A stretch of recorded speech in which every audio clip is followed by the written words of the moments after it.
breaking news. Men from Nebraska and Iowa are among the soldiers killed during a drone attack in Kuwait from Sunday. Good evening, I'm Brian Mastre. And I'm Erin Sullivan.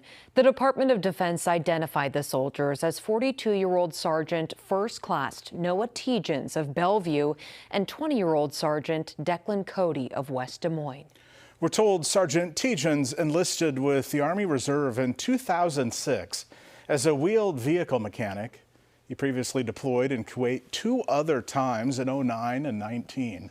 He was highly decorated, winning the Army Commendation Medal, National Defense Service Medal, and the Global War on Terrorism Expeditionary Medal, among many others. And Sergeant Cody was just 20 years old.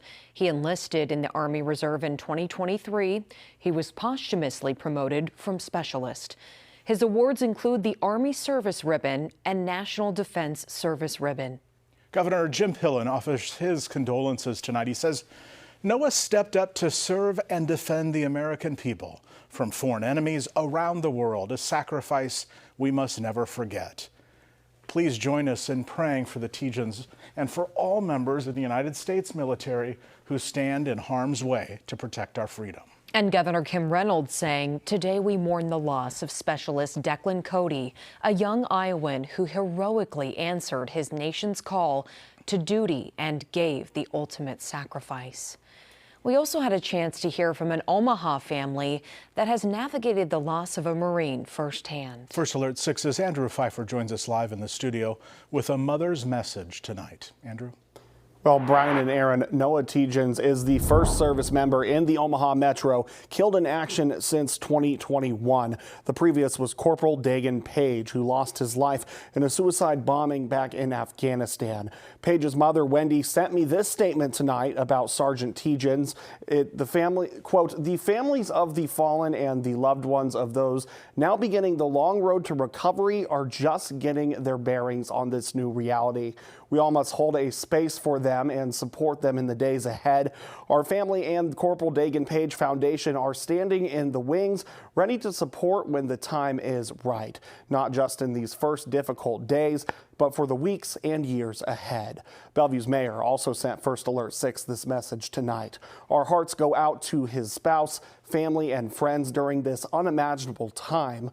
We are forever grateful for his sacrifice and for the service of all those who put themselves in harm's way to protect the values we hold dear.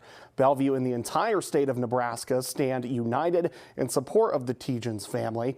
We will do all we can to honor his memory and assist those who grieve.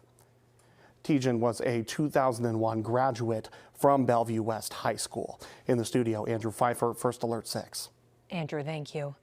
Now, authorities say Captain Cody Cork from Lakeland, Florida, and Sergeant Nicole Amore from White Bear Lake, Minnesota, were also killed. On Monday, we heard from the Trump administration on the sacrifices of these soldiers. A grateful nation honors the 4 Americans we have lost thus far and those injured.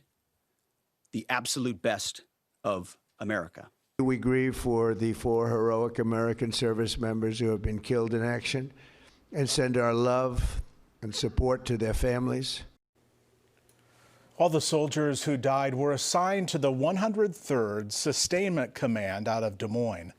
According to the U.S. Army Reserve, the Expeditionary Command is a logistical one. It provides food, fuel, water, and ammo to Army forces. They also transport equipment and supplies. The command consists of 79 subordinate units and has mission command of more than 7,000 Army reservists. This is a story we broke both on air and on